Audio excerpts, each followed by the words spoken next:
봄날 피고 진 꽃에 대한 기억. 신동호.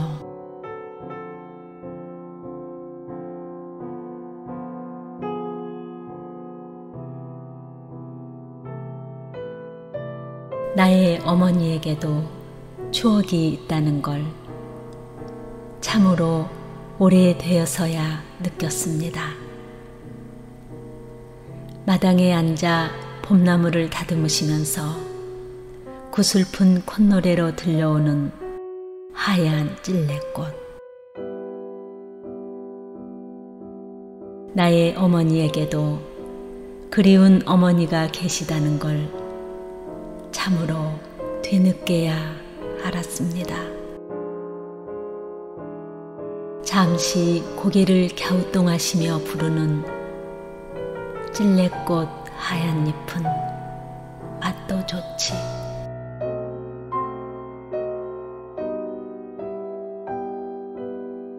엄마 일 가는 길에 하얀 찔레꽃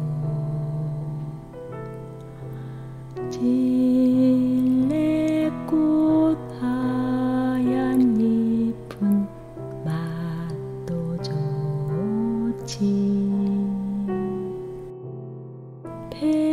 배고픈 날 가만히 따먹었다오.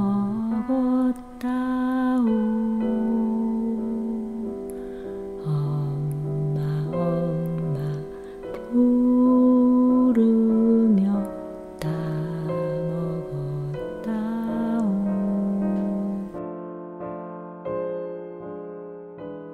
손은 나무를 다듬으시지만 마음은 저편 상고머리 빛바랜 사진 속에 어린 어머니. 마루 끝에 쪼그려 앉아 어머니의 둥근 등을 바라보다 울었습니다. 추억은 어머니에게도 소중하건만 자식들을 키우며 그 추억을 빼앗긴 건 아닌가 하고 마당에 봄 때문에 울었습니다. 마당에 봄 때문에 울었습니다.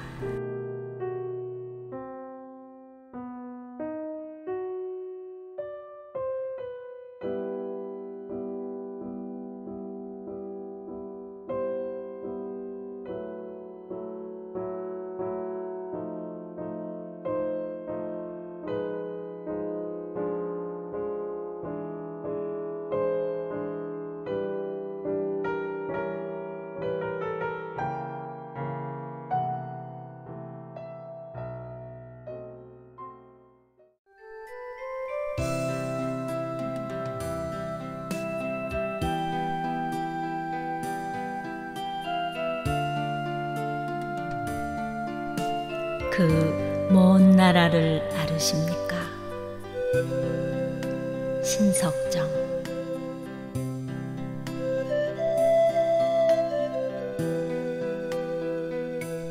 어머니, 당신은 그 먼 나라를 아르십니까?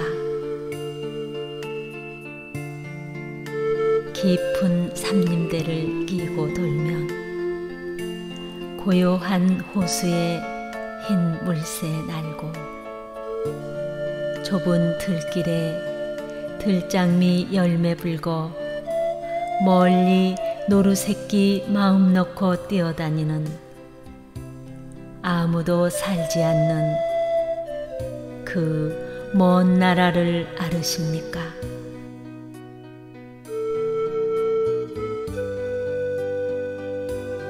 그 나라에 가실 때에는 부디 잊지 마셔요.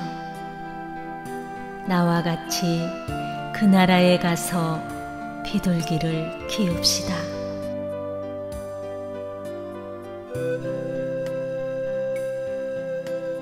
어머니, 당신은 그 먼 나라를 아르십니까? 산비탈 던지시 타고 내려오면 양지밭에 흰 염소 한가히 불뜯고 길 솟는 옥수수밭에 해는 저물어 먼 바다 물소리 구슬피 들려오는 아무도 살지 않는 그 먼 나라를 아르십니까?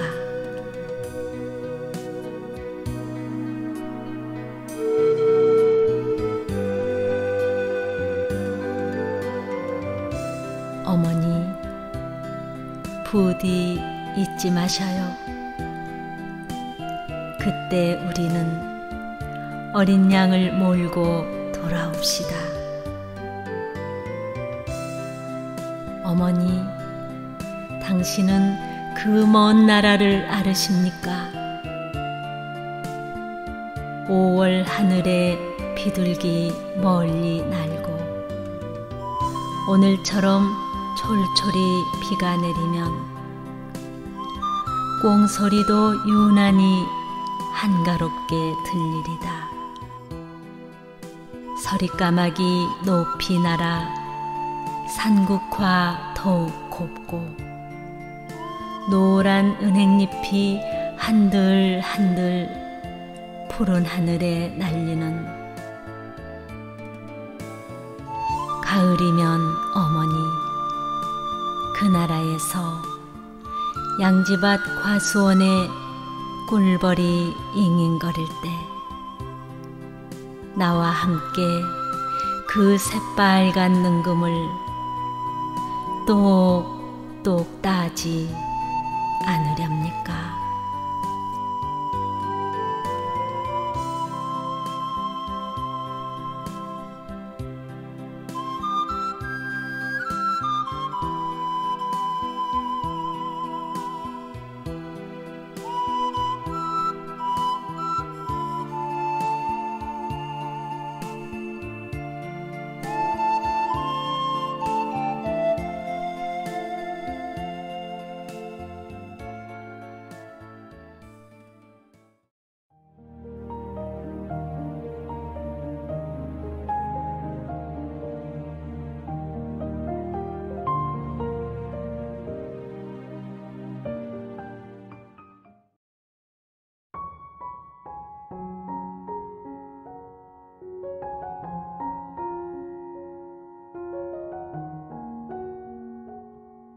아버지의 등을 밀며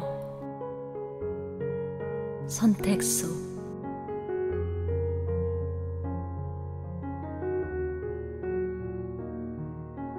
아버지는 단 한 번도 아들을 데리고 목욕탕에 가지 않았다.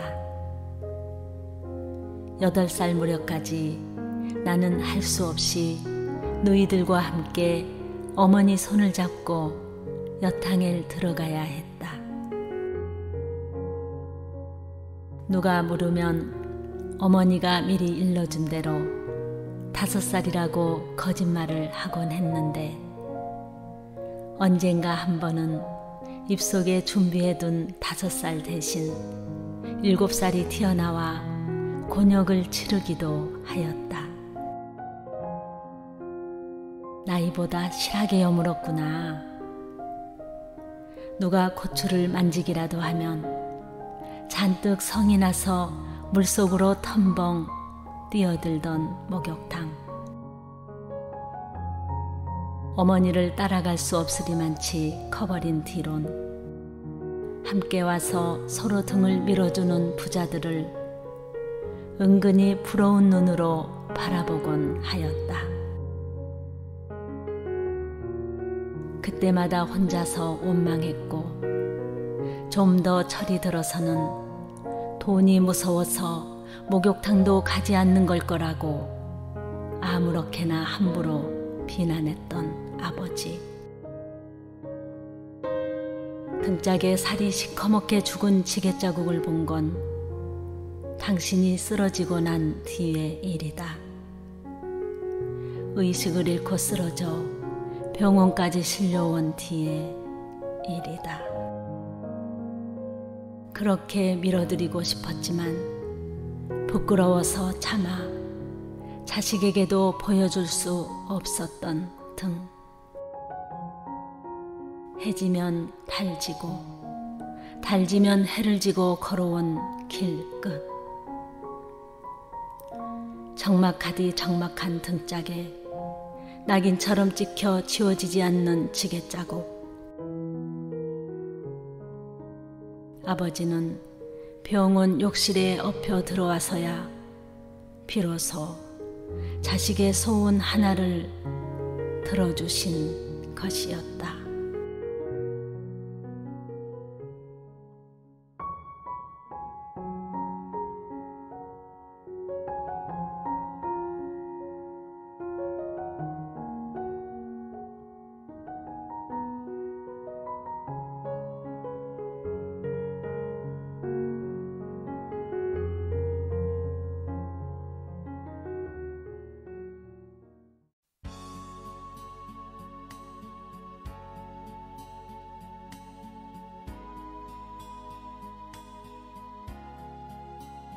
돌아가는 길. 손방원.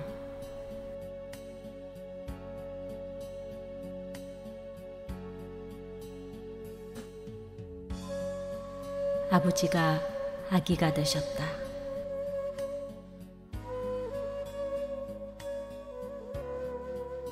어린 시절 독한 곡부를 이겨내고 아무것도 먹지 못한 내게 흰 죽을 먹여주시던 아버지. 내가 아 하고 받아 먹으면 아버지 입도 아 하고 따라 벌어졌다. 어느새 백발이 되어 병상을 지키시는 아버지. 어릴 적 제비새끼처럼 받아 먹던 내가 오늘은 아버지를 먹여드린다. 아버지, 아 하이소. 아버지가 아 하고 받아드시면 내 입도 아 하고 따라 벌어진다. 그때의 아버지와 지금의 내가 긴 시간의 흐름 속에 연결되어 있나 보다. 별다른 방법이 없다는 의사의 말이 허공을 울린다. 아버지요, 아버지요. 이젠 예전 아버지 모습으로는 못 가니도. 어쩔까요? 어쩝니까?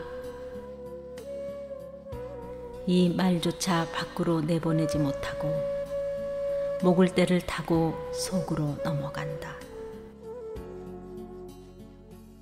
고작 해드릴 수 있는 일이란 통증을 덜어드리는 일. 그것밖에 할 수 없는 이 아들. 이 아들을 용서하이소. 용서하이소.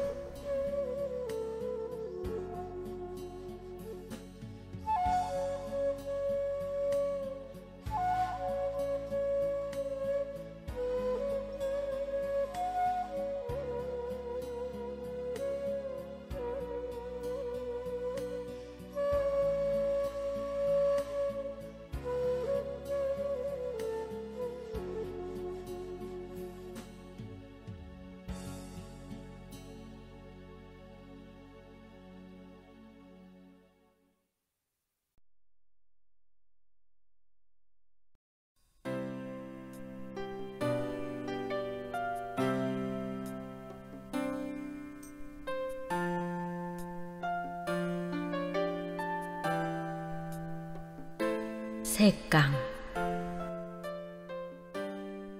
박진희.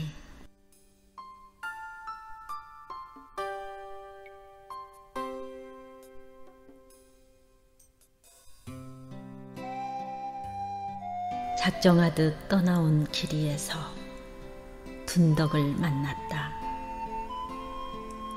얼핏 보면 무심히 떠있는 섬 같지만 저것은 한 생이 돌아앉은 자리임을 나는 안다.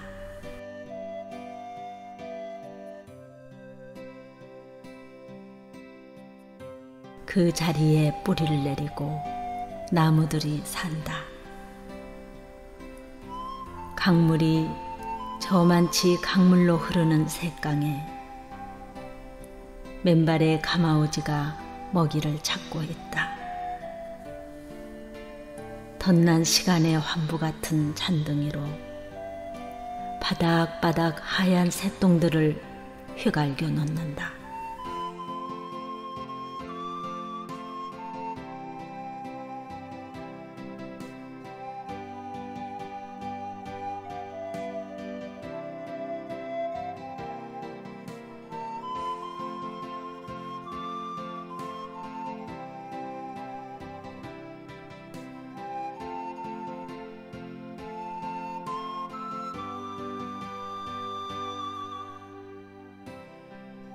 밑창까지 너덜대는 헌운동화처럼 서러움을 끌고 샛강에 오면 풀등처럼 돌아눕던 오래전 아버지의 구분등이 보인다. 철그른 무럭새가 저희들끼리 살비비는 이곳에 터잡고 산지 언 30년. 몸은 아직 여기 있는데 마음은 자꾸 하류로 흘러간다.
해남에서 온 편지.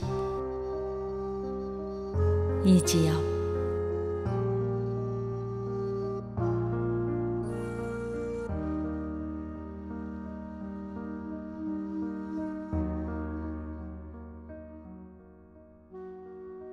아홉뱀이 길 질컥질컥해서 오늘도 삭신 꼭꼭 쏘신다.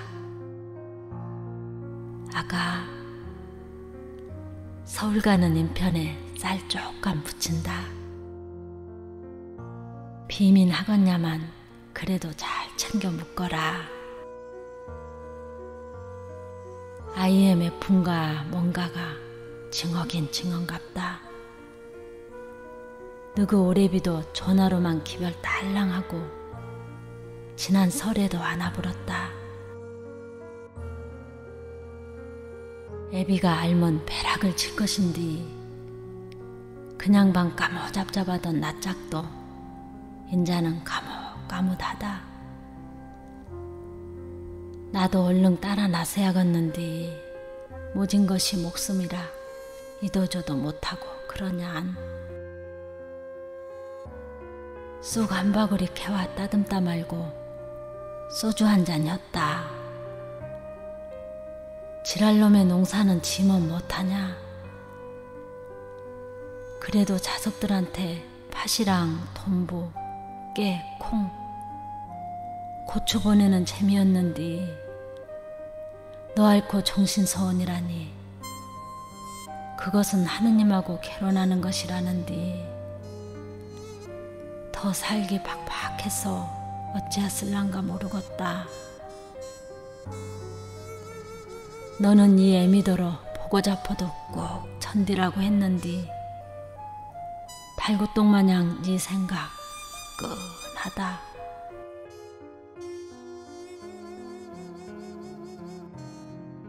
복사꽃철이 환하게 핀 것이 혼자 볼랑께 영 아깝다야.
겨울행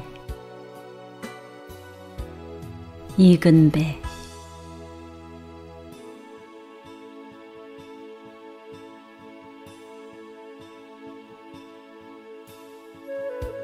대낮의 풍설은 나를 취하게 한다. 나는 정처 없다. 산이거나 들이거나 나는 비틀걸음으로 떠다닌다. 쏟아지는 눈발이 앞을 가린다. 눈발 속에서 초가지 반채가 떠오른다. 아궁이 앞에서 생소를 떼시는 어머니. 어머니, 눈이 많이 내린 이 겨울, 나는 고향에 가고 싶습니다. 그곳에 가서 다시 보고 싶은 것이 있습니다. 여름날 당신의 적삼에 베이던 땀과 등잔불을 끈 어둠 속에서 당신의 얼굴을 타고 내리던 그 눈물을 보고 싶습니다. 나는 술 취한 듯 눈길을 갑니다. 설해목 쓰러진 자리, 생솔 가지를 꺾던 눈밭에 당신의 엄발이 짚어가던 발자국이 남은 그 땅을 찾아서 갑니다.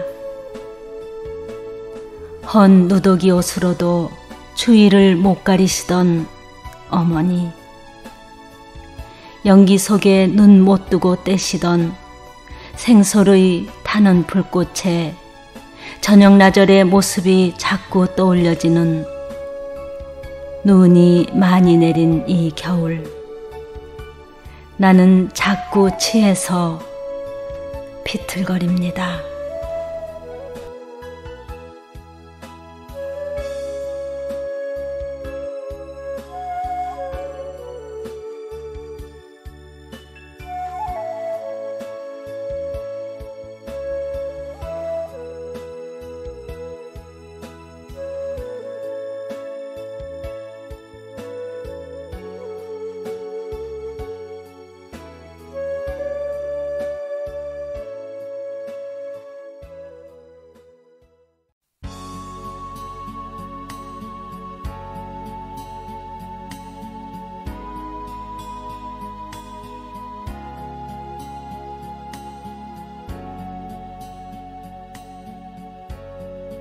아버지의 눈물. 이채.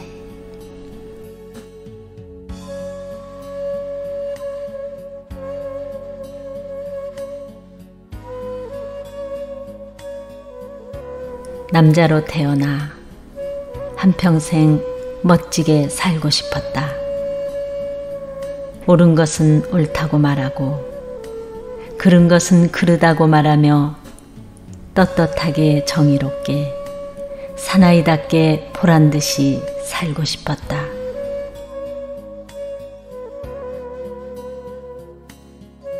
남자보다 강한 것이 아버지라 했던가.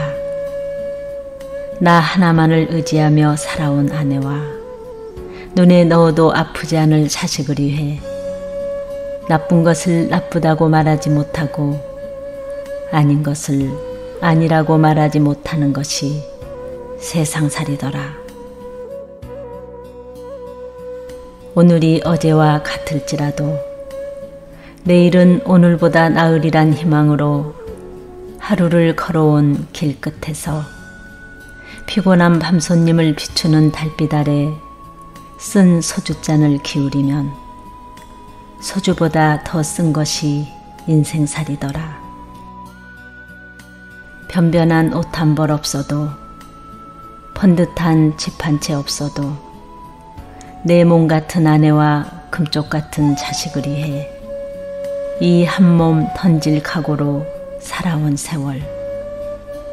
애당초 사치스런 자존심은 버린 지 오래구나. 하늘을 보면 생각이 많고 땅을 보면 마음이 복잡한 것은 누가 건네준 짐도 아니건만 바위보다 무겁다 한들 내려놓을 수도 없는, 힘들다 한들 마다할 수도 없는 짐을 진 까닭이다. 그래서 아버지는 울어도 소리가 없고 소리가 없으니 목이 메일 수밖에. 용기를 잃은 것도 열정이 사라진 것도 아니건만 쉬운 일보다 어려운 일이 더 많아 살아가는 일은 버겁고 무엇 하나 만만치 않아도 책임이라는 말로 인내를 배우고 도리라는 말로 노릇을 다할 뿐이다. 그래서 아버지는 울어도 눈물이 없고 눈물이 없으니 가슴으로 울 수밖에. 아버지가 되어본 사람은 안다. 아버지는 고달프고 고독한 사람이라는 것을. 아버지는 가정을 지키는 수호신이기에 가족들이 보는 앞에서 약해서도 울어서도 안 된다는 것을. 그래서 아버지는 혼자서 운다. 아무도 몰래 혼자서 운다. 하늘만 알고 아버지만 아는.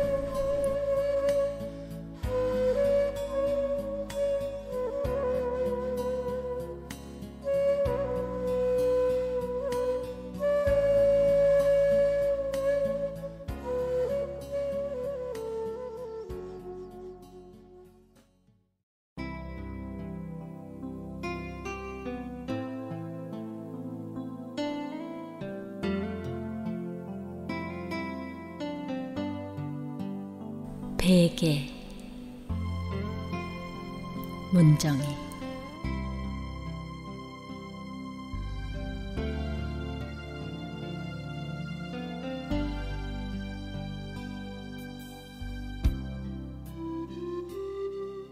어느 해인가 어머니는 명주옷을 뜯어 오색물을 들여 자신의 수의를 짓기 시작했다.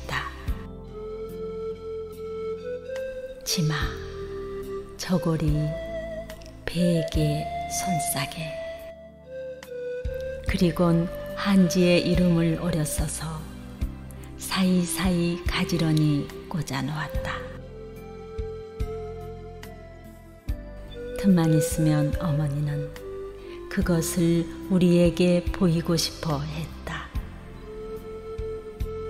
죽음을 나누고 싶어서였을까? 공포를 만져보고 싶어서였을까? 그때마다 오빠는 바쁜 척 사라져버리고 나는 얼굴을 가리고 다른 방으로 도망쳐버렸다. 그래서 어머니는 사촌이나 오촌들이 오면 그것을 꺼내 놓았다.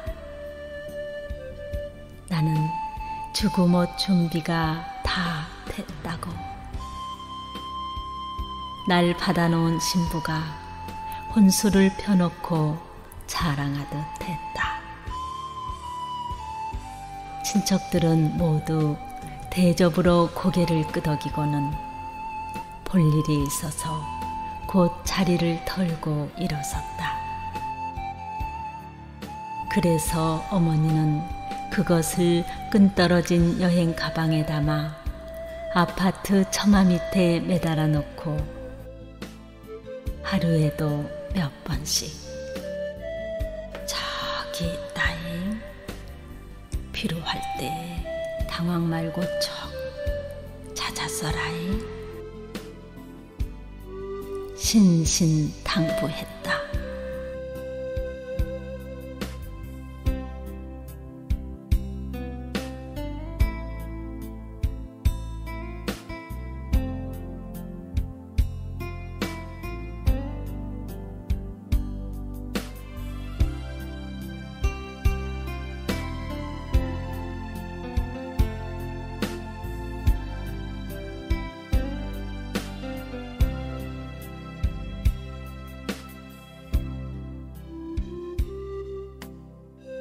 어머니는 한 새벽에 우리에게 그것이 필요할 때를 남겨주고 조용히 떠나갔다.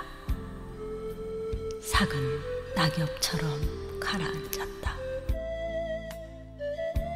나는 손가락으로 처마 밑을 가리켰고 사람들은 그 가방을 열고 수의를 꺼냈다. 아, 거기에서 파르르 한 마리 나비가 날았다. 서툰 어머니의 초성글씨가 포로롱거렸다. 베개, 베개, 베개, 베개. 어머니는 땅에 묻히고 나비는 남았다. 남아서는 밤마다 내 머리맡 피로 오려낸 벼랑이에서 흰 칼춤 추었다. 이승과 저승을 날아다녔다.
눈물은 왜 짠가?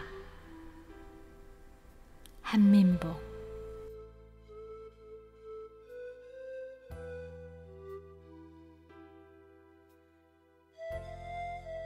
지난 여름이었습니다. 가세가 기울어 갈 곳이 없어진 어머니를 고향 이모님 댁에 모셔다 드릴 때의 일입니다. 어머니는 차 시간도 있고 하니까 요기를 하고 가자시며 고깃국을 먹으러 가자고 하셨습니다. 어머니는 한평생 중이염을 앓아 고기만 드시면 귀에서 고름이 나오곤 했습니다. 그런 어머니가 나를 위해 고깃국을 먹으러 가자고 하시는 마음을 읽자 어머니 이마의 주름살이 더 깊게 보였습니다. 설렁탕집에 들어가 물수건으로 이마에 흐르는 땀을 닦았습니다. 더울 때일수록 고기를 먹어야 더위를 안 먹는다. 고기를 먹어야 하는데 고기 국물이라도 되게 먹어둬라. 설렁탕에 다대기를 풀어 한 대숟가락 국물을 떠먹었을 때였습니다. 어머니가 주인 아저씨를 불렀습니다. 주인 아저씨는 뭐 잘못된 게 있나 싶었던지 고개를 앞으로 빼고 의아해하며 다가왔습니다.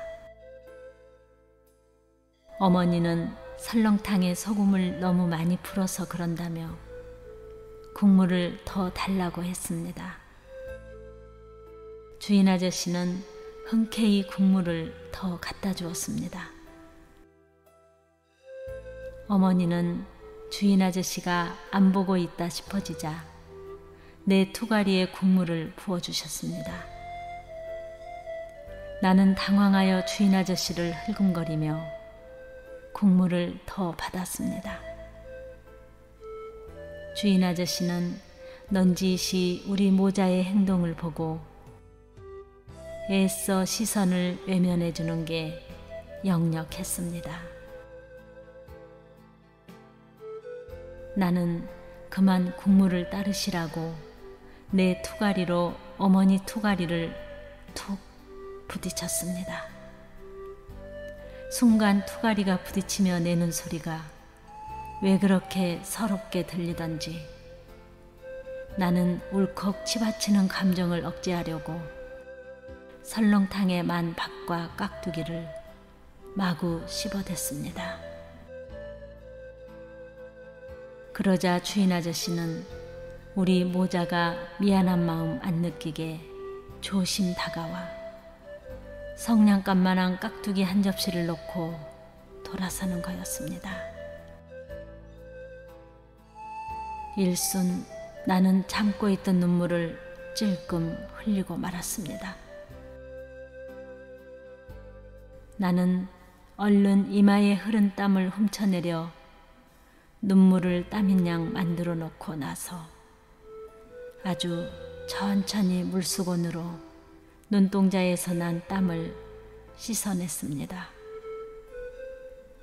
그러면서 속으로 중얼거렸습니다. 눈물은 왜 짠가?